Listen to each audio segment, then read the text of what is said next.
우리가 똑같이 하나님 말씀을 듣고 또 공부하고 신앙생활하는데 어떤 사람은 참 변화가 빠르고 성장이 빠른 사람이 있는가 하면 어떤 사람은 변화가 별로 없고 성장이 별로 없는 것들을 보게 됩니다. 왜 그러는가? 하나님 말씀에 문제가 있다는 말인가? 하나님 말씀 운동력이 있어서 관절감이 골수를 찔러 쪼개기까지 한다고 했는데 그 하나님 말씀에 문제가 있는 건가? 왜 어떤 사람은 하나님 말씀을 듣고 공부할 때 변화가 되고 빨리 성장하고 정말 성숙한 인격이 되고 그러는데 어떤 사람은 1년이 지나고 2년이 지나도 여전히 변화가 없고 그렇게 성숙이 없는가? 여기에 대해서 한번 오늘 의문을 갖고 답을 해보려고 이렇게 합니다.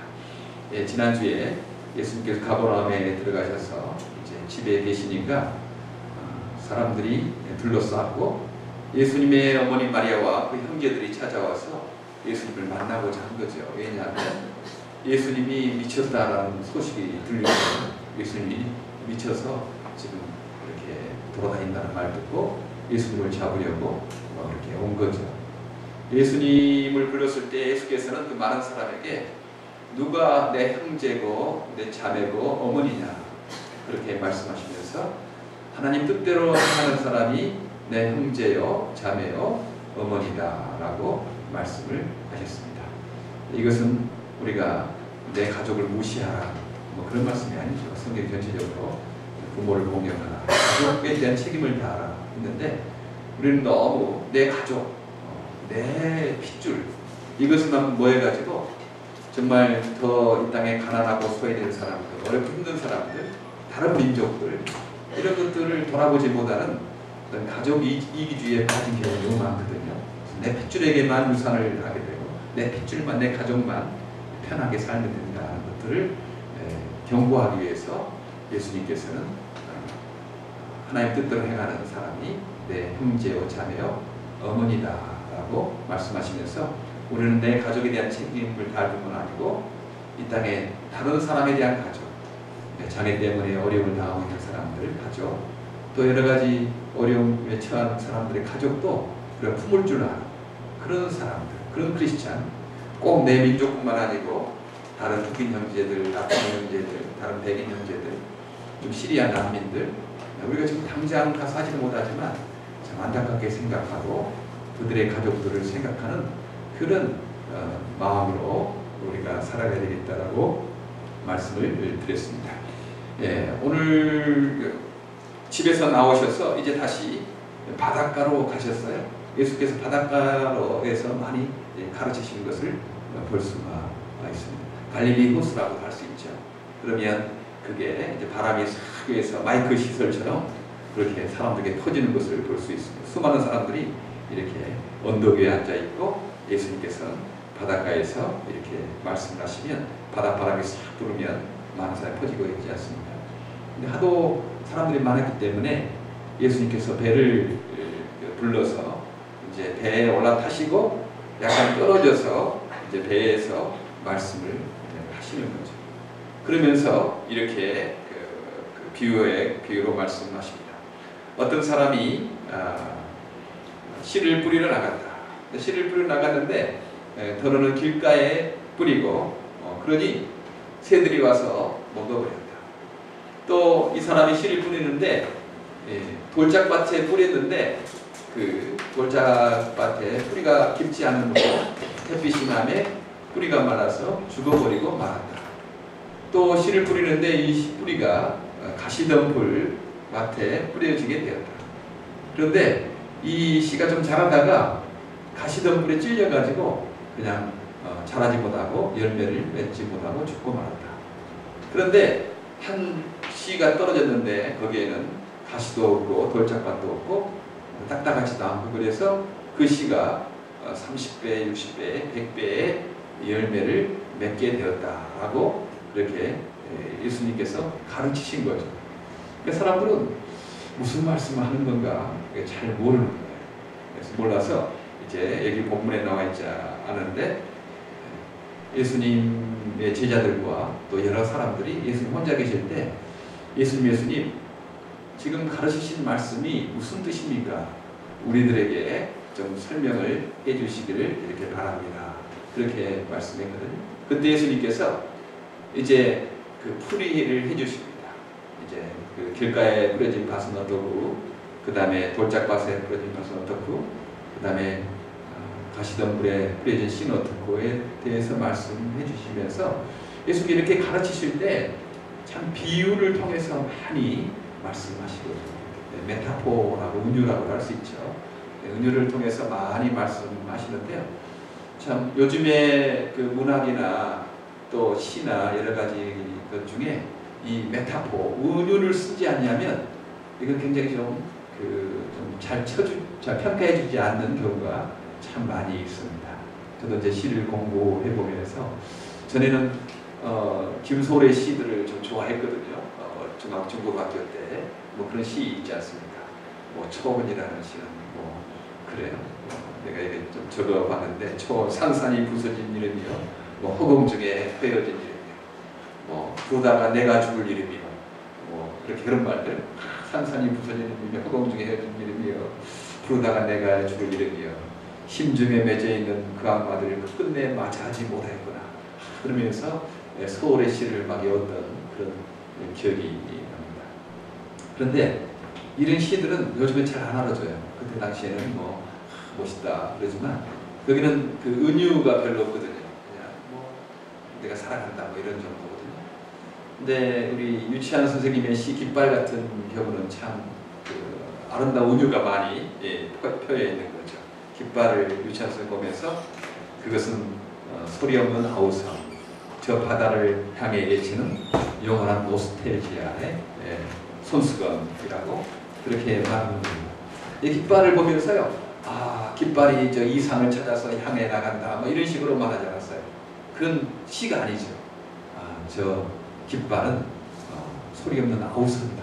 그 이상적인 사회, 이상향을 향해 나가는 소리 없는 그 아우성으로 본 거죠. 그리고 저 바다 해온을 향해 흔들리는 영원한 노스텔지아의 손수건이다. 그 본국을 그리워하는 손수건의 것으로 본 거죠. 그러니까 얼마나 이 시가 아름다운 거죠. 이렇게 이제 시들은 계속 그 메타포를 많이 사용하는 겁니다. 예수님은 위대한 문학가였던 것 같아요. 이 메타포를 사용하는 거죠. 와, 저 당신의 눈이 너무 아름답습니다. 너무 사랑스럽습니다. 그러면 그건 시가 아니에요. 아름답습니다. 꽃같이 아름답습니다. 그러면 잘 그 시가 안 되고 한번 이렇게 하면 시가 되는 거예요. 당신의 눈은 푸른 호수, 나는 그 호수에 헤엄치는 작은 물고기. 그러면 얼마나 시가 되는 거예요. 시가 돼서 당신의 눈은 아름답다 그러면 그 시가 아니야. 그런데 당신의 눈은 푸른 호수, 나는 그 호수에 헤엄치는 작은 물고기. 그러면 당신의 눈을 사랑하고 당신을 사랑하고 나는 당신과 함께 있고 싶다. 뭐 이런 표현이죠. 그러니까 이렇게 시는 메타포, 은유를 많이 사용합니다. 오늘 예수님께서도 메타포를 사용하신 거예요. 씨를 뿌렸다. 그 길가에 뿌렸고, 또한 돌짝밭에 뿌렸고, 또 가시덤불에 뿌렸다라고 그렇게 말씀해 주니까 사람들이 잘 못 알아듣는 겁니다. 들을 게 있는 자는 들은다. 이것을 잘 들으면 금방 이해하거든요. 그런데 이것을 못 이해하면 무슨 말씀하시는 건가 이렇게 말씀하는데, 이렇게 심판받을 자들은 더 모르게 하고 축복받는 자들은 더욱더 알게끔 이렇게 하는 것입니다. 이 설교를 이렇게 들어봤을 때 오늘 설교가 굉장히 기억에 남을 겁니다. 4가지 씨 뿌리는 비유. 그 금방 이해가 되잖아요. 씨 뿌리는 비유와 진리의 말씀이 이해가 되니까 기억하기 쉽거든요. 그러니까 더 은혜가 되는 거죠. 그러나 무슨 씨 뿌리는 이야기를 하는 거지. 오늘 교회 갔더니 목사님 무슨 씨 뿌리는 이야기를 하더라. 그래서 전혀 이해를 못하면 그거 안 되는 거죠. 그렇게 말씀하시면서 이제 가르쳐 주시는 거죠. 길가에 뿌려진 씨는 어떤 거냐? 씨는 하나님 말씀을 의미한다. 씨는 하나님 말씀, 성경 말씀을 의미한데 길가에 뿌려진 씨는 뿌려지지만 사탄이 와서 새들이 와서 이렇게 먹어버렸다는 말을 사탄이 와서 그 말씀을 빼앗아 간다. 그러니까 이해를 못하는 거예요. 말씀에 뿌려지지만 말씀을 들을 때 이해를 못해서 그것을 깨닫지 못하니까 성장할 수 없다는 것입니다. 예, 그렇죠. 기독교 초기에 예수 믿는 사람들을 식인종이라고 오해한 사람도 있었어요. 그래서 막 박해한 거예요. 로마 사람들이. 저 사람들은 자기의 교주의 피를 마시고 살을 먹는 식인종들이다라고 막 소문을 낸 거예요. 왜냐하면 예수님께서 성찬하실 때 이것은 내 몸이니 그리고 이것은 내 피니 너희가 먹고 마시고 나를 기념하라. 성찬의 의식을 하지 않았습니까? 은유로 말씀하신 거죠. 내가 죽고 부활하는 사실을 이 포도주와 떡을 통해서 은유로 말씀하신 겁니다. 그러니까 이거 깨닫지 못한 사람들은요, 예수님의 살을 먹고 피를 마시는 그 식인종들이다. 뭐 그런 식으로 박해를 한 겁니다. 네. 오해를 한 거죠. 길가에 시래진 북처럼 이해를 못하는 경우가 많이 있습니다. 성경의 초자연적인 사건들을 안 믿어요. 그들은 이해할 수가 없으니까. 이해할 수 없으니까 믿지 않습니다. 예, 우리가 좀 더 들어가기 전에 왜 우리가 이 밭에 대해서 이야기를 해야 되는지, 예. 하나님 말씀도 능력이 있고 정말 파워가 있는 그런 말씀인데 왜 우리가 잘하지 않는가? 그것은 결국 우리의 마음밭의 문제거든요. 마음밭의 문제면 우리의 마음밭을 잘 갈고 잘 다듬는 것이 너무 중요합니다. 제가 몇 년 전에 나에게 상담학 교수님이 초청해서 우리가 세미나를 했는데 그때 제가 마지막에 다 강의 끝나고 내가 질문을 했어요. 교수님, 상담학을 한마디로 뭐라고 말씀할 수 있겠습니까? 그랬더니 마음밭을 가는 것이죠. 그러시더라고요. 말씀이 옳다. 그렇죠. 마음밭을 가는 거죠. 아무리 말씀이 떨어지고 좋은 말씀 해도요, 마음밭이 갈아입지 않으면 굉장히 그 말씀이 자라지 못하는 거죠. 예를 들어서 아버지에 대해서 많이 학대를 당하고 아버지에 대해서 좋지 않은 감정을 가진 사람이 이제 교회에 왔다. 그러면요, 하나님 아버지라는 말 때문에 은혜를 못 받는 거예요. 아버지만 말 들으면 하나님 생각보다는 자기를 어렸을 때 학대하고 돌보지 않았던 그 행패부리던 그 어머니를 때리고 술 먹고 주정하던 그 아버지의 생각이 나서 이 하나님 아버지에 대한 이 관계 형성, 이 말씀이 들어가지가 잘 않는다는 것입니다. 그럴 때는 그 부분에 대해서 상담이 필요하죠. 상담이 필요하고 여러 가지 것들을 좀 해볼 필요가 있는 것입니다. 그래서요, 우리가 이 땅에서 살 때 우리 오른편에는 성경을 주고 있어야 되고 왼편에는 이 세상의 역사나 철학이나 일반 학문도 양쪽에 가지고 있어야 합니다. 그래야지 내 마음밭이 지금 어떤 상황이냐, 이것들을 성경에 비추어서 또 일반 학문에 비추어서 좀 해보는 거죠. 제가 신학대학 처음 들어갔을 때 문학, 철학, 역사 뭐 이런 과목이 있더라고요. 나는 성경을 배우고 신학을 배우러 왔는데 내가 무슨 역사를 배우고 문학을 배우고 철학을 할 필요가 있느냐. 이제 그렇게 해서 이제 선생님, 교수님에게 질문을 하니까 교수님께서 아니다. 성경을 다 잘 알기 위해서도 철학을 배워야 되고 역사를 배워야 되고 문학을 배워야 된다. 라는 그런 말씀을 해주시더라고요. 참 고맙게 생각했어요. 그냥 이런 것들을 모르고 성경만 본다고 하더라도 성경 자체를 이해를 못하는 거예요. 사실 왜 기적을 부인하고 뭐 그렇게 됐는가? 이건 현대 철학의 영향이었거든요. 18세기 계몽주의의 영향이 있어서 이제 모든 것이 합리적인 1+1은 2밖에 안 되는 거지 3이 되고 4가 되는 거 어디 있어? 그런 거. 그러면서 현대 철학의 계몽주의 철학을 영향을 받아서 결국은 성경의 기적을 부인하고 이성주의로 흘렀던 거거든요. 지금은 또 어떤 식이냐? 신학의 영향을 받은 거예요. 세상에 뭐 절대주의가 있냐, 절대진리가 있냐, 다 자기 마음대로 자기가 생각하는 것들이 뭐 진리지. 동성애자들이 옳다면 동성애자들이 옳은 거고, 저 사람이 옳다면 저 사람이 옳은 거지. 뭐 자기 나름대로의 그 진리가 있는 거지. 뭐 절대 진리가 있느냐. 지금 그런 철학의 영향력이 있거든요. 포스트 모더니즘이라고 그래요. 지금 이성을 믿지 않아요. 이성도 보니까 이게 별거 아니다. 이게 다 해체된 거예요. 각자가 믿는 대로, 각자가 옳다는 대로 살아가는 거다. 이게 바로 사사기 시대 그런 거 아니겠어요? 사사 시대에 사람들이 각자의 옳은 대로 행하더라. 사사 시대 그랬어요. 절대적인 기준이 없었어요. 자기 각자가 옳은 대로 행하니까 지금 이렇게 그 사람들이 절대 진리를 믿지 않고 방황 흔들리는 경우를 많이 보게 됩니다. 이처럼 우리의 신앙도요, 철학이나 역사와 문학에 영향을 받는 거거든요. 그러니까 그걸 모르는 사람들은 자기가 지금 영향을 받는지도 모르고 영향을 갖고 있는 겁니다. 그래서 우리가 역사와 철학, 문학에 대해서도 우리가 책도 읽고 생각도 하고 강의도 듣고 하는 것이 필요하죠. 물론 성경을 항상 가지고 있으면서 그 비판적인 시각으로 우리가 좀 봐야 되겠죠. 네. 이처럼 이 상담학이나 철학이나 역사는 이 마음밭을 가는데, 이해하는데 큰 도움이 된다는 것입니다.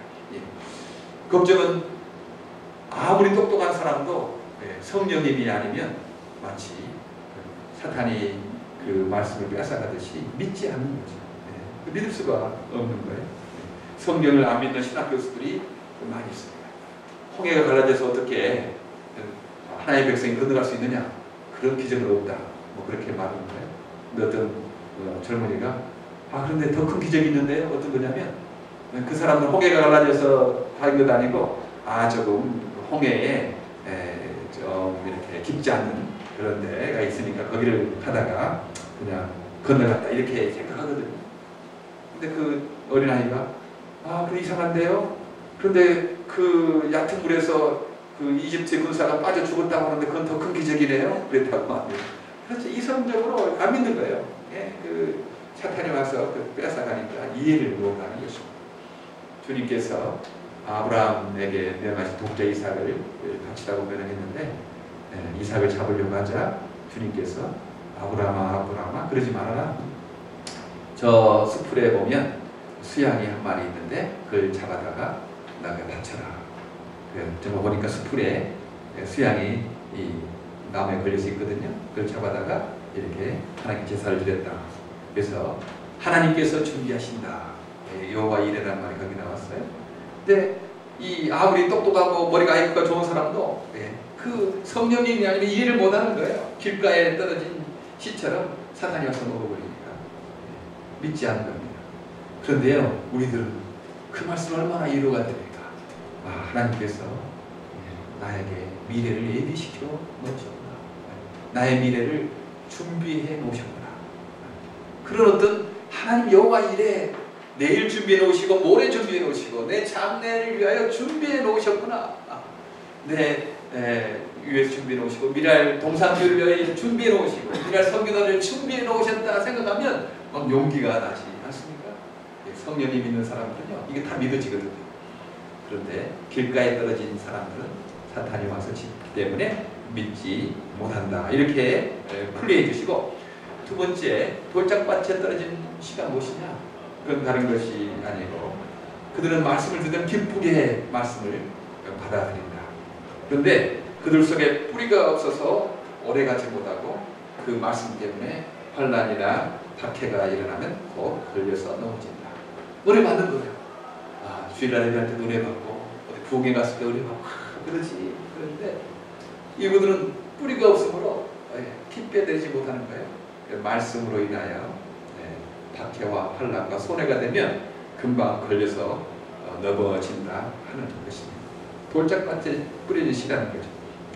기쁨으로 받아들인다는 건 좋은 거죠. 이해한다는 건 좋은 거예요. 동의하는 건 좋은 거예요. 참 잘한 겁니다. 그러나 환난과 박해가 일어나면 곧 걸려 넘어집니다. 예수님을 부인했던 베드로와 그의 제자들, 예수님 때문에 환난과 박해가 이루어지냐? 다 예수님을 뿔뿔이 흩어지고 말았어요. 그런데 이제 성령님이 오시고 사도행전에 보니까 예수 이름으로 고난당을 기뻐했습니다. 사도행전 5장 41절, 예수의 이름 때문에 모욕을 당할 수 있는 자격을 얻게 된 것을 기뻐하였다. 오히려 주님 때문에 모욕당하고 참 이렇게 박해당하는 것을 내가 예수님 때문에 내가 이 어려움 당할 수 있는 자격을 얻게 되었구나라고 오히려 기뻐했다라고 그렇게 말씀을 합니다. 주님 믿고 따라가면요, 좋은 일도 많이 생기고 잘 풀리고 그럴 때도 있지만요, 또 주의 말씀 때문에 우리가 손해를 당하게 되고 어려운 일을 빠질 때도 있습니다. 그럴 때 왜 이 주님 믿고 따라가는데 이렇게 일이 안 풀리고 어려움이 있느냐, 박해가 있느냐, 손해가 있느냐, 그러게 하고 낙심하는 것은 돌짝밭에 뿌린 씨처럼 뿌리가 깊지 못하 하는 거죠.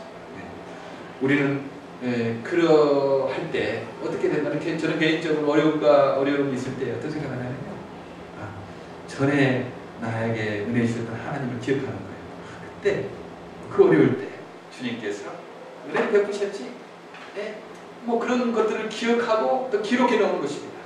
하나님의 살아계신 기도 응답 인도하셨던 것들을 잊지 말고 기억하고 기록해 놓는 거죠. 그러면요 지금 닥치는 어려움도 하나님의 은혜로 해결되겠다. 지금 어려워도 어떻게 되면 해결되겠지. 그리고 안 된다 하더라도 그보다 더 좋은 걸 주시더라. 감사. 나의 꼭 맞는 거 더 좋은 거 주셨어요. 그러니 하나님께서 주시든지 더 좋은 거 주시든지 하겠다라고 생각하는 거예요. 예, 지난 2주간 거쳐 있었던 우리 여름 성경학교도 그랬어요. 일주일 남겨놓고 갑자기 우리가 생각했던 교회에 이제까지 했는데 안 된다고 통보가 온 거예요. 걱정이 되는 거지. 아니 좀 한 달 전이나 미리 알려줬으면 되는데 광고 다 해놓고 그리고 언제 이렇게 또 장소를 구했단 말이냐. 걱정도 됐지만 또 한편으로서는 주님께서 우리 장애인 친구들 사랑하시는데 주님께서 알아서 하시겠지. 그거 안 주시겠냐? 이렇게 많은 교회들이 있고 이렇게 많은 공간이 있는데 우리 아이들 갈 데가 있겠느냐? 또 한편은 걱정했지만 한편으로는 그 은혜가 있더라고요. 마음이 든든했어요. 마침 또 기도하고 또 늘 성공교회에서 했더니 얼마든지 오케이. 거기서 또 큰 밴까지도 빌려주셔서 이번에 애들이 더 많이 왔거든요. 작년보다. 그래서 저는 2대 했는데 올해는 3대가 필요했는데 마침 밴도 빌려주셔서 감사합니다. 예, 그런 거 기억하는 거죠. 잊지 마시고요. 여러분들 개인적인 것도 그렇고 하나님이 인도하시고 우리를 돌보신다 이렇게 생각하는 것입니다. 카페 우리의 고난과 환란이 있을 때 나에게 주셨던 그 살아계신 하나님의 기도 응답들 은혜들을 잊지 말고 기억하고 또 기록해 두는 것도 중요합니다. 예. 그 다음에 가시덤불에 뿌려지신 어떤 것이냐 이렇게 설명을 해주십니다. 기쁨으로 듣는다. 그것도 좋은 거죠. 기쁨으로 듣는 거 잘하는 겁니다. 그러나 이 가시덤불에 뿌려진 씨처럼 그런 마음을 가진 사람은 세상의 염려와 근심으로 그렇게 살아간다. 그리고 재물의 유혹과 여러 가지 다른 것들에 끌려서 그 씨가 열매를 맺지 못한다라고 말씀합니다. 기쁨으로 들어요. 이거 잘한 거죠. 그러나 이 사람들은 너무 염려가 많고 근심과 걱정이 많이 있어요. 늘 최악의 상황을 그냥 생각하고 사는 거예요. 내가 한 2달 전에 어떤 사람을 만났는데요. 이제 지구 종말이 금방 올 테니까 지금 그 산속에다가 뭐 동굴을 지어놓고 거기다가 음료수, 식료품을 갖다 놓고 지금 거기 자기 준비하고 있대. 아니 지구 종말이 온다고 그러면 그 자기만 혼자 살아야 되냐 그렇게 들더라고. 아니, 자기만 혼자 자기 가족만 가서 거기서 먹고 자고 그럼 되냐? 아니, 다른 사람 죽는데 나도 같이 참여해야지. 나만 살자고 거기에 가면 되겠냐? 그런 생각이 좀 들더라고요. 예. 너무 근심 걱정이 많은 거죠. 지금 너무 힘들고 어렵고 이런 사람이 있는데 그런 사람들 좀 돕고 그런 사람 사랑은 낫지. 지구 종말이 오니까 저 산속에다가 동굴을 해놓고 거기에서 뭐 음식을 지금 비축해놓고 그것은 우리 성경에서 말할 때 마땅치 않은 거다. 뭐 종말이 금방 와도 우리는 이 땅에 주의 사랑을 실천하고 복음 전파하고 그래서 살다가 다른 사람 죽으면 같이 죽지 뭐 더 살겠다고 거기에 뭐 또 대피하고 그러냐 그런 생각이죠. 너무 염려가 많은 것입니다. 제가 그래서 지난달에는 그 오늘 잡아라는 글을 하나 쓰지 않았습니까? 우리는 너무 염려하고 근심한다는 거죠. 그래서 돈하고 연결되어 있어요. 돈은 우상처럼 생겨요. 내년에 쓸 돈, 늙어서 쓸 돈, 자식 쓸 돈, 손자가 쓸 돈 이렇게 염려하기 때문에 돈이 아무리 많아도 만족할 줄 없습니다. 돈에 대한 탐욕에 오는 염려 때문에. 그런데 성경은 오늘 하루 주어진 염려만 하고 살려고 한다. 내일은 내일 주어진 염려만 하면 된다. 그렇죠? 염려를 해야 되죠. 염려하고 살 수가 있나요? 그런데 오늘 하루 주어진 염려만 하고 살아는 것입니다. 오늘 내가 감당해야 될 것 염려해야 되잖아요. 그리고 또 미래를 준비해야 될 거 미리 생각해야 되니까 그런 오늘 하루 주어진 염려 해야 되거든요. 뭐 염려 안 할 수가 없습니다. 성경에도 염려는 해라. 해. 그러나 내일 주어진 염려는 내일 주어진 목으로만 염려하고 오늘 주어진 것은 오늘만 염려하는 거다. 그렇게 말씀합니다. 그래요.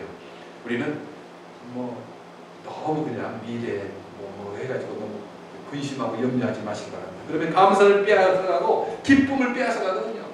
아 지금 뭐 너무 감사할 일 많고 지금 뭐 좋은데 내일 때문에 미래 1년 후 때문에 막 기죽어가지고 그렇게 하면 되겠습니까? 네. 어떤 사람 암에 걸려서 뭐 얼마 살지 못한다고 해도 어떤 믿음의 사람들은 떳떳하게 죽을 때 죽는 거지 뭐. 뭐 그때 뭐 죽는다고 지금도 뭐 기죽고 할 필요 없지 않습니까? 그때 죽을 때 죽는다 하더라도 지금은 감사하고 지금 썩썩하니까 그렇게 사는 것 아니겠어요? 네. 여러분 내일 너무 근심하지 마시기 바랍니다. 내년 너무 근심하지 마십니다. 지금 감사하고 지금 기뻐합시다. 네, 지금 기뻐해요. 또 10개가 있었는데 네, 3개를 먹었다. 그러면 몇 개 남았는가? 네, 넌센스 퀴즈. 그럼 몇 개가 남은 거냐면요. 7개가 남은 거 아니에요. 3개 남은 거예요. 그렇죠? 먹은 것만 남은 겁니다. 지금 오늘 감사한 것만, 지금 기뻐한 것만 남은 거예요. 네. 근심하고 걱정하고 내 것 아닙니다. 지금 이렇게 우리가 예배드릴 수 있는 것만 감사해요. 네. 우리가 이렇게 서로 교제하는 게 너무 감사한 일이죠.